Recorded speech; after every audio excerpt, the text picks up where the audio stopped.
Welcome students to the channel of equation institute. आज हम वही हमारी 9th वाली जो सीरीज है उसमें कंटिन्यू करते हैं एक नया वीडियो अबाउट द बायोलॉजी।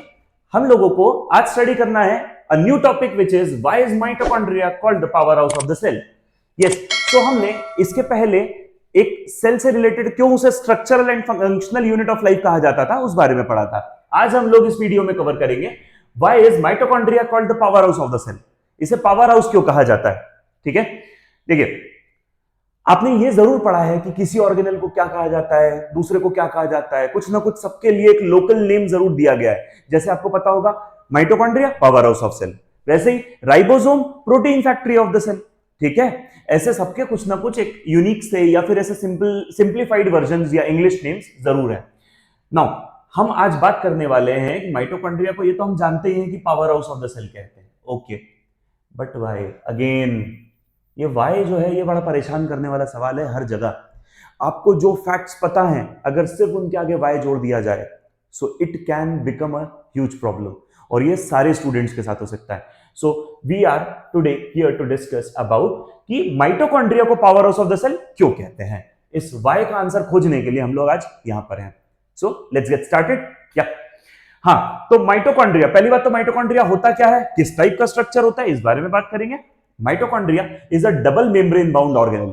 इसके आसपास डबल मेम्ब्रेन होती है। अगर हम इसको ड्रॉ करने भी जाएंगे तो कुछ इस तरह का दिखने वाला स्ट्रक्चर होगा जिसमें एक आउटर मेम्ब्रेन और अंदर की मेम्ब्रेन इस तरह से फिंगर लाइक प्रोजेक्शंस के साथ फोल्डेड सी होगी। आप एग्जाम्स में अगर बनाना चाहें तो इसको इस तरह से सिंपल वे में बना सकते हैं, 2D डायग्राम इसका।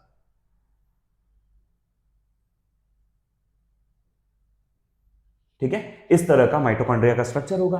इसके अंदर जो यहां पर लिक्विड फिल्ड होगा वो matrix. Okay, and these finger like projections are termed as, इन्हें हम लोग कहते हैं फिंगर लाइक प्रोजेक्शंस को क्रिस्टा या क्रिस्टी। ओके, इस टाइप का इसका पूरा स्ट्रक्चर है। Outer membrane, inner membrane. ठीक है, this is outer membrane and this is inner membrane। क्या, तो यहां तक हमें माइटोकॉन्ड्रिया के बारे में जनरल बेसिक इन्फो है। माइटोकॉन्ड्रिया को पावर हाउस क्यों कहा जाता है, ये हमारा सवाल है।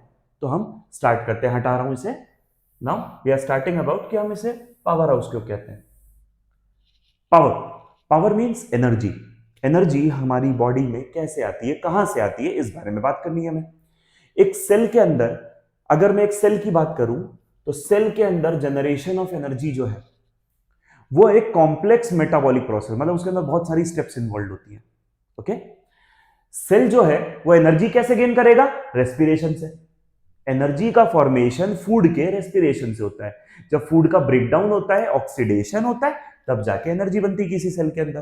तो सेल के साइटोप्लाज्म में ये रहा, मान लो न्यूक्लियस, ये रहा माइटोकॉन्ड्रिया। ओके, साइटोप्लाज्म है इसके अंदर, ये न्यूक्लियस है इसका।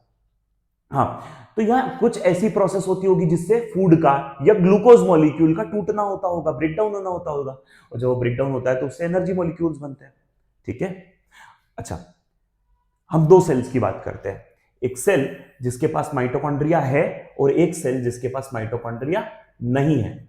ओके, तो माइटोकॉन्ड्रिया इसमें है और इसमें माइटोकॉन्ड्रिया नहीं है। जिसमें माइटोकॉन्ड्रिया होता है उसके अंदर एनर्जी जो जनरेट होती है एक ग्लूकोज मॉलिक्यूल से, वो होती है लगभग 38 एटीपी के बराबर। ATP is the currency of energy बेटा। एटीपी एक करेंसी होती है एनर्जी की, मतलब हम एक यूनिट बोल दो एनर्जी की उसे। ठीक है, तो 38 एटीपी। वेयरएज यहां पर जहां माइटोकॉन्ड्रिया एब्सेंट होता है वहां एक ग्लूकोज मॉलिक्यूल से वी गेट ओनली 2 एटीपी। आप देख सकते हैं कि कितना ह्यूज डिफरेंस है इन दोनों वैल्यूज में। माइटोकॉन्ड्रिया की प्रेजेंस यहां एनर्जी के फॉर्मेशन के रेट को या एनर्जी के फॉर्मेशन की एफिशिएंसी को बहुत ही ज्यादा बढ़ा रही है। लगभग क्या, एग्जैक्टली 19 टाइम्स। ओके, 19 टाइम्स तक बढ़ा दिया गया एनर्जी के फॉर्मेशन को। यहां पर हमें यही समझने की जरूरत है कि in the absence of mitochondria respiration जब हुआ तो ओनली 2 एटीपी बने, whereas in the presence of mitochondria 38 ATP बने। 19 times rate of formation of energy को बढ़ाने का काम है किसका? माइटोकॉन्ड्रिया का। हाउ? इस बारे में बात करेंगे। देखिए, अगर हम एनर्जी फॉर्मेशन की बात करते हैं तो एक्चुअली माइटोकॉन्ड्रिया जो है it is the power house but also the site. क्यों पावर हाउस है? उसका रीजन है it is the site for aerobic respiration.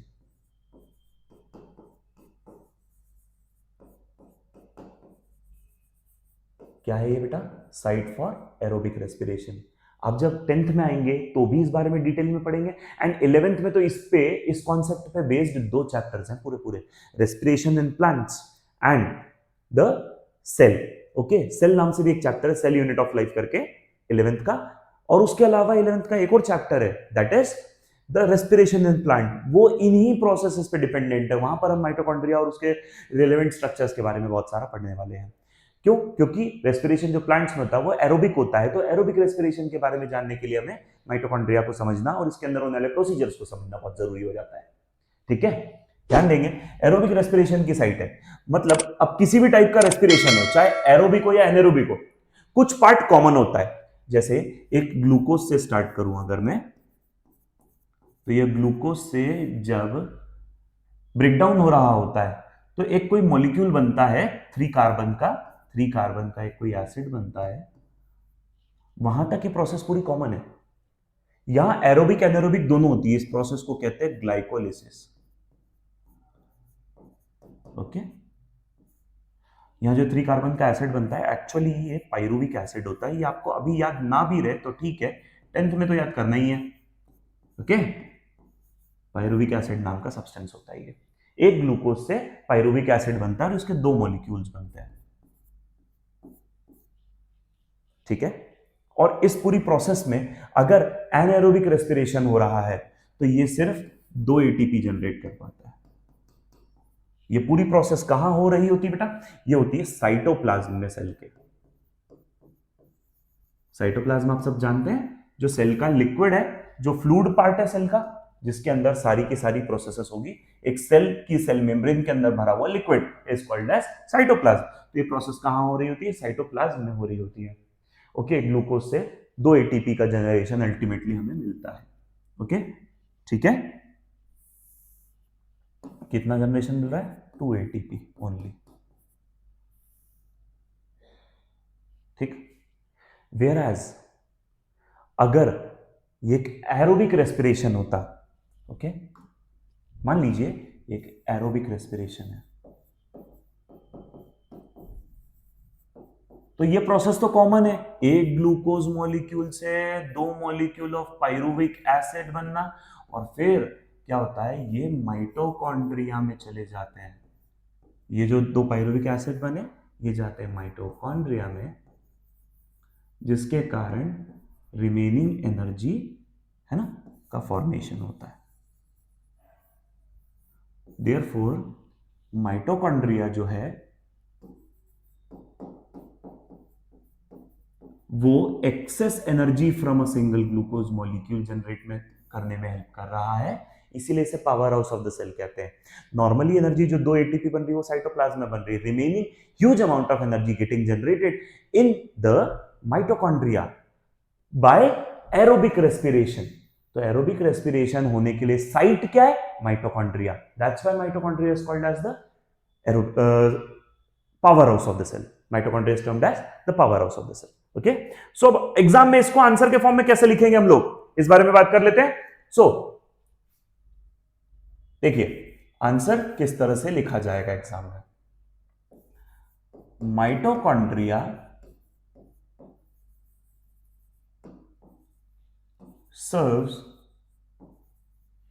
as the site for aerobic respiration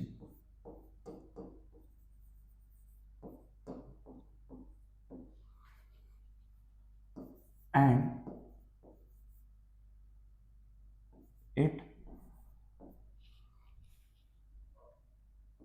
causes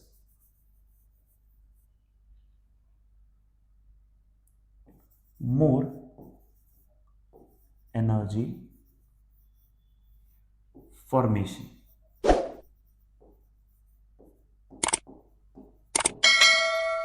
Therefore,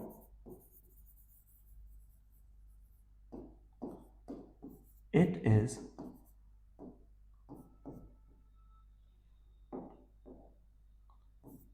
called as the powerhouse of the cell. This should be your answer. जब question आपके सामने आए कि why is mitochondria called the powerhouse of the cell, so your answer should be mitochondria serves as the site of aerobic respiration and it causes more energy formation. Therefore, it is called as the powerhouse of the cell. मतलब mitochondria aerobic respiration करवाता है, aerobic respiration में ज्यादा energy बनती है, that's why it is called the powerhouse of the cell. So हमारे एक simple से क्वेश्चन का एक सिंपल सा आंसर, लेकिन उसके पीछे का लॉजिक एंड कॉन्सेप्ट क्या है वो आपने देखा और यही आपको फ्यूचर स्टडीज में भी हेल्प करेगा. So that's it for this video. Hope you have enjoyed. We'll meet in the next one. Thank you.